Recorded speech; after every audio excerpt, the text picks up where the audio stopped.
taevas. Rääkides taevast, siis see on sfäär vaimses maailmas, mitte taevas meie pea kohal.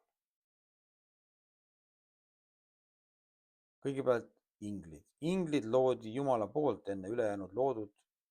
Jumal lõi inglid oma teenriteks. Kuna Jumal lõi meid, inimesi, oma lastena ja andis meile valitsemise kõige loodu üle, oleme mõeldud valitsema ka inglite üle. Piiblis on kirjutatud, et meil on õigus inglite üle kohut mõista. Paljud, kes on ühenduses vaimse maailmaga, on olnud tunnistajaks, et paradiisis saadavad pühakuid inglite salgad. Need vaatlused illustreerivad tõsiasja, et inglite missioon on inimesi teenida. Taevas on suur koht, see on maailm, mis on suurem ja laiem kui see universum. Kuigi see on maailm, mille avarust ei ole võimalik kirjeldada, siis inimesed, keda te armastate, asuvad kusagil selles maailmas ning ilmuvad kohe, kui ütlete, et soovite neid näha. Ja nad teavad kohe, millises meeleolus te nende järele igatsete. Niipea, kui nad saabuvad, tervitavad nad teid ja teades, mis teil mõtteis mõlgub, ütlevad nad, täname sind, et sa meist nii mõtlesid. Seepärast ei olegi mõttemaailmas sõnu vaja. Te võite kõike seda tunda ilma sõnu kuulmata. Kui imeline on see maailm. Taevas on koht, kuhu vanemad lähevad pärast seda, kui nad on oma ilmale toodud pojad ja tütred üles kasvatanud. See on koht, kuhu nad lähevad, juhtides samal ajal oma poegi ja tütreid, oma lapselapsi ja oma sugulasi. See on kõikide inimeste sihtkoht. Ükskõik kui väga tänapäeva religioossed inimesed ka taevariiki minna ei sooviks, ei ole see koht, kuhu saab siseneda üksi. Te ei saa sinna kunagi üksi siseneda. Teadmised vaimsest maailmast ja Jumalast hõlmavad ka teadmisi keskkonnast. See keskkond sarnaneb tegelikult maapealse inimelu keskkonnaga. Isegi kui te surete ja vaimsesse maailma lähete, ei pruugi te teada, et te olete surnud. Te võite lihtsalt arvata, et te olete sattunud teise kohta. Näiteks kui te elasite põhjapoolusel keset jäävälja ja reisisite seejärel troopilisse paika, kus te ühtäkki avastasite, et seal on aastaringselt soe ning puud ja puude lehed on alati rohelised, mis kõik erines sellest, mida te varem olite teadnud. Samamoodi võite te suremisel tunda end just nii. Te ei pruugi arugi saada, et olete surnud. Te võite nii mõelda, sest need kaks maailma on nii tihedalt omavahel seotud. Vaimne maailm on Jumala igavese ideaali algne aed. Kui imeline on see algne aed. See on kirjeldamatu. Isegi kui te vaatate vaid ühte taevariigi palee saladustest, ei väsi te isegi 10 000 aasta pärast seda vaatamast. Teie elu maa peal kestab vaid hetke. Vaimne maailm seevastu on igavene. Võrreldes eluga vaimses maailmas on teie elu maa peal lühem kui üks teie hingetõmme. Vaimne maailm on intuitsioonimaailm, kus te võite ühe nädala jooksul ületada ükskõik kui silmapaistva ja vägeva teadlase teadmised. Näes asju oma südame valguse kaudu, mõistate automaatselt maailma ja kõiki sellega seotud. Kui te vaimsesse maailma lähete, kohtate seal lugematul hulgal pühakuid ja oma esivanemaid ning saate nendega oma kogemusi jagada. Nad võivad teilt küsida, kust sa tulid, millisest maailma piirkonnast või riigist sa pärit oled ja meenutada oma aega, kui nad teiega vestlevad. See on nagu sõbrad, kes saavad kokku ja räägivad oma lugusid. Vaimsesse maailma jõudes on teil võimalus kohtuda oma kaugete vanaisade ja vanaemadega ning tuhandete ja kümnete tuhandete esivanematega. Milline on vaimse maailma struktuur, kus Jumal elab ja milline on taevariigi struktuur, kus ta elab? Selle organisatsiooniline struktuur on väga lihtne. Inimesed, kes saavad minna taevariiki ja paradiisi, ei ole need, kes elasid ainult iseenda jaoks. Sellistel inimestel ei ole lubatud sinna minna. Taevariik on koht, kuhu saavad minna ainult need, kes on elanud oma elu teiste inimeste hüvanguks. Nii nagu looja Jumal lõi kõikvõimalikke asju, mis põhinevad tema tõelise armastuse kontseptsioonil, nii võime ka meie vaimu silmas luua kõike, rakendades oma algset jõudu, mis põhineb armastusel. Kui te soovite ühte või teist asja, mis põhineb armastusel, ilmub see teie ette valmis kujul. Kui te ütlete näiteks, et las ilmub selline tööriist, siis saab see hetkega loodud. Kui imeline see on! Ja kui kümned tuhanded või miljonid inimesed viibivad teie peosaalis ja te mõttes soovite, ma valmistan sellist ja sellist toitu, ilmub see söök probleemideta. Kui te soovite isegi kuldset riietust kanda, siis ilmub see ka koheselt. Vaimses maailmas võite vabalt süüa kõike, mida soovite. Ei ole vaja muretseda toidu või vee pärast. Ei ole vaja muretseda, mida juua või mida seljas kanda. On teil vaja seal autot? On seal autotehaseid, toidu või rõivatööstusi? Selleks puudub vajadus. Te saate kõike armastuse jõuga teha. Kui te soovite näha kedagi, keda te armastate, ilmub see inimene kohe teie ette. Seal leidub igasuguseid lilli. Te võite luua oma maja nii, nagu soovite, vastavalt oma armastuse südametasemele. Seega ei ole see võim, teadmised või raha, mis annab meile volituse saada midagi. See on armastus. Ennekõike peate te aga teadma Jumalat. Te peate kahtlemata teadma, et Jumal on olemas. Seejärel peate te selgelt teadma, milline koht on vaimne maailm. Kui te ei tea vaimset maailma, ei saa te teada ka Jumalat. Kuna Aadam ja Eeva kaotasid tõelise armastuse, kui nad langesid, siis inimkond kaotas igavese elu. Seepärast on Jumal, vaimne maailm ja igavene elu võtmetähtsusega. See on fakt, et ainult siis, kui inimesed teavad Jumalat ja vaimset maailma ning loovad igavese suhte mõlemaga, saavad nad igavese elu osaliseks. Kuna Jumal elab igavesti, siis on loomulik, et ka tema pojad ja tütred peaksid igavesti elama. Te ei vanane vaimses maailmas, sest olete kõige imelisemas positsioonis ja joobunud armastavast südamest. Teie vanemad näevad vaimses maailmas välja sellised, nagu nad teie jaoks kõige paremini välja nägid, alatiseks. Olenemata sellest, kas te olite president või sotsiaalse spektri teises otsas olev isik, ei mõjuta klassi erinevus vaimset alust. Vaimses maailmas on teie töövaldkond erinev teie maapealsest teaduslikust erialast. Kuid suurimat häbi ei valmista teile mitte see, vaid see, kui te olete oma elus teinud vea ning ei ole teadnud oma elu väärtust. Akadeemilist saavutust hinnatakse vaimses maailmas teisiti kui maa peal. Teaduskraad, positsioon, rahahulk, võim, kuulsus, kontaktid, väline ilu maapealse elu ajal ei oma mingit rolli selles, mis positsioonil te vaimses maailmas asute.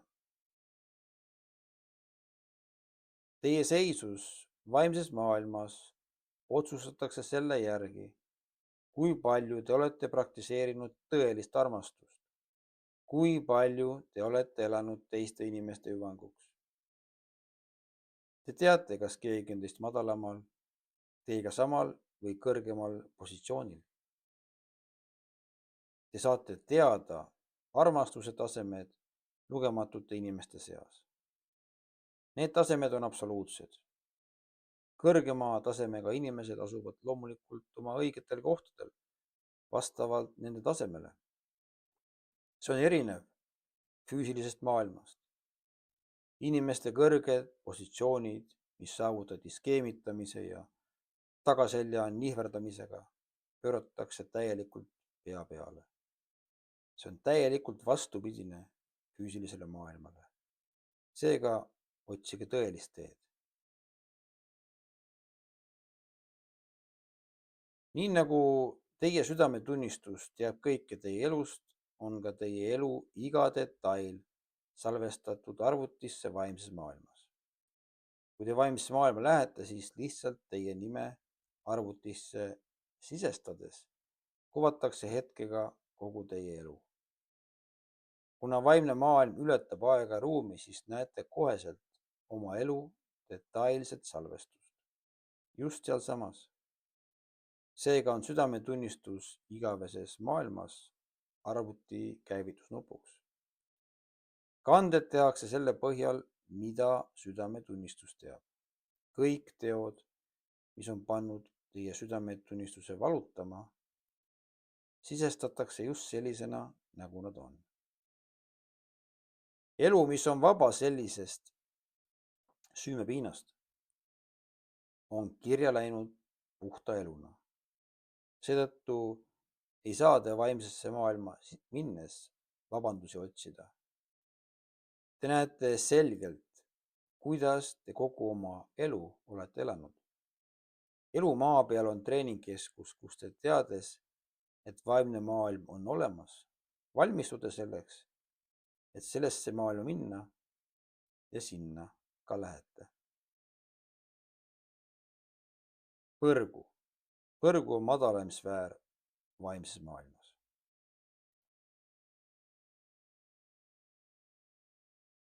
Aadam ja Eeva, meie esivanemad, said Jumalalt loomise järel vaid ühe käsu. See käsk ja õnnistus nõudis, et nad hoiaksid end seksuaalselt puhtana, kuni Jumal lubab neil abielluda. Kui sellest absoluutse seksuaalse puhtuse printsiibist mitte kinni pidada, on tee inimese iseloomu täiuslikkuse ja vaimse küpsuse poole suletud. Inimestena erineb meie loomus loomade omast.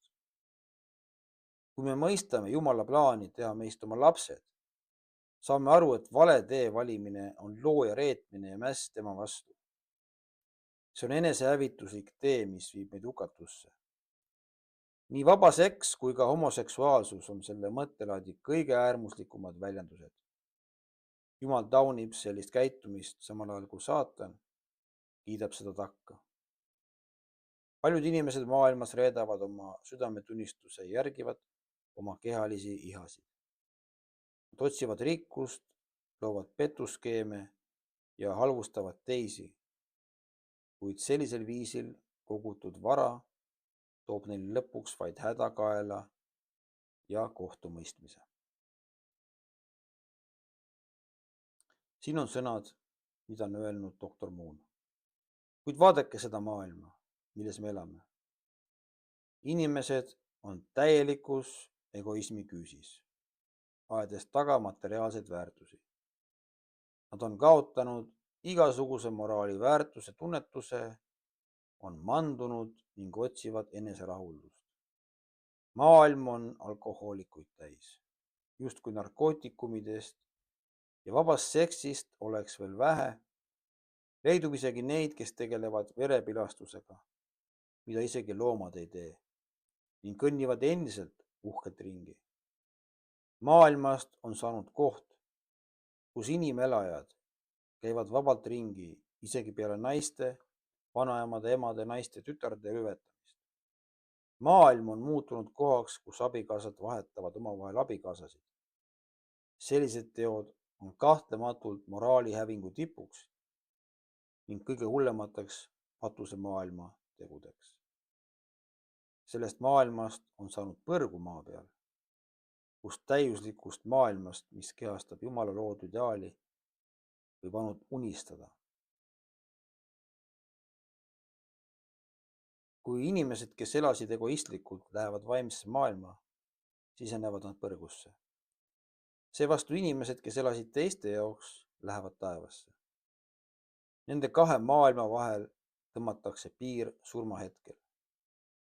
Te ei pruugi tahta seda uskuda, arvestades teie praegust olukorda, kuid suremisel te saate sellest aru. Inimesed lähevad vaimses maailmas põrgusse omaenda tahtel. Kui kurja elu elanud inimesed lähevad kohta, kus valitseb headust, ei saa nad hingata. Nad ei saa hingata nii, et paratamatult lähevad nad ja otsivad endale sobiva koha. Enesetapp on kõige suurem patt. See on nõudlus, mis hävitab universumi. Selline inimene satub põrgu kõige madalamale astmele. Lisaks soovitan ka teil endal lugeda raamatuid, mis räägivad ka vaimsest maailmast. Nendeks on näiteks siis Jumalik printsiip. Doktor Muul on kirjutanud ka raamatud vaimsest maailmast, elust maa peal. Kui on ka raamatud eesti keeles välja antud, võite neid ka vaadata ja lugeda. Lisaks sellele on palju filme tehtud, kus on ka kujutatud vaimset maailma, nii et soovitan ka neid vaadata ja mõelda nende filmide peale ja ma arvan, et pärast tänast loengut võite ka teistmoodi mõista neid filme.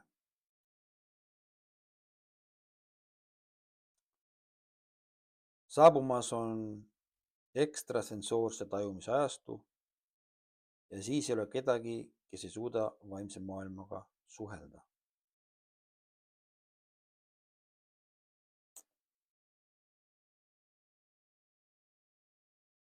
Howard Storm, endine ateist, kirjutas raamatu, kus ta ütles: